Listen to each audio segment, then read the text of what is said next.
افتتاح حساب بانکی در فرانسه برای ایرانی‌ها یک ذره مشکل هست.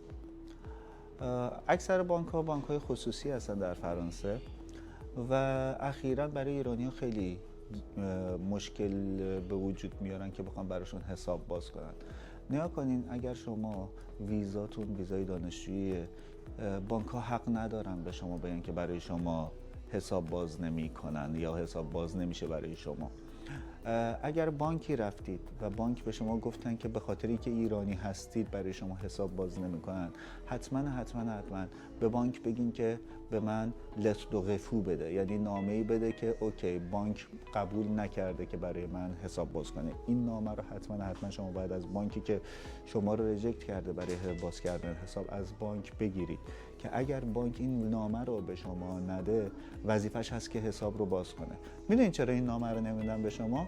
چون وقتی که این نامه رو بدن، شما اون نامه رو میتونید بگیرید و ببرید کجا؟ ببرید بانک دو فرانس، ببرید بانک مرکزی فرانسه و بگین آقا بانک سوسیته ژنرال یا بانک مثلا که کردیت موتوئل برای من حساب باز نکرده، اینم نامشه گفته حساب باز نمیکنه.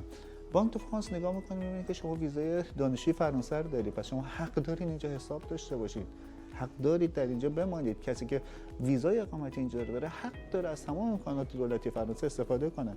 بعد بانک دو فرانس نامه میده دوباره به همون بانکی که شما رو رفوز کرده، میگه که دستور میده بانک دو فرانس که برای ایشون حساب رو باز کنید. هیچ بانکی در فرانسه حق نداره برای ایرانی که دانشجو هست حساب باز نکنه. اینها فقط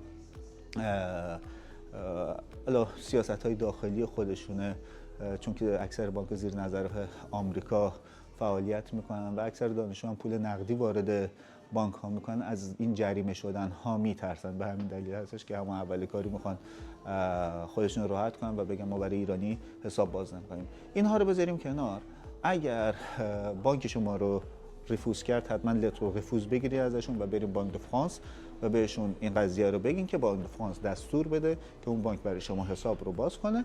اگر اینها هم حالا حوصلتون نکشید اینها، مستقیم برین بانک لپوست، بانک دولتی فرانسه هستش، برای شما حساب بانکی باز میکنه. هیچ مشکلی هم وجود نداره. فقط در ابتدا به شما ویزا کارت یا مثلا مستر کارت اینها تعلق نمیگیره.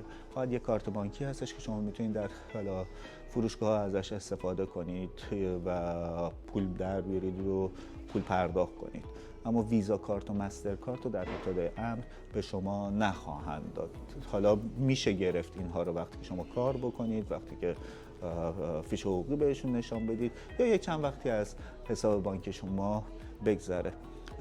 یه موضوع دیگه هم که هستش، وقتی که حساب بانکی باز میکنید در ابتدا سعی کنید که پول رو نقدی توی حسابتون نذارید که سوال ایجاد بشه یا بخواد مثلا شما رو زیر ذره بین بگیرن. بهتره پول رو به دوستتون بدید که بذاره توی حسابش، چون حسابشون حساب تازه است و آنها این پول رو انتقال بدن به حساب شما که زیاد زیر ذره بین بانک ها اینجا قرار نگیرید. پس هیچ بانکی حق نداره برای ایرانی هایی که دانشجو هستن حساب باز نکنه.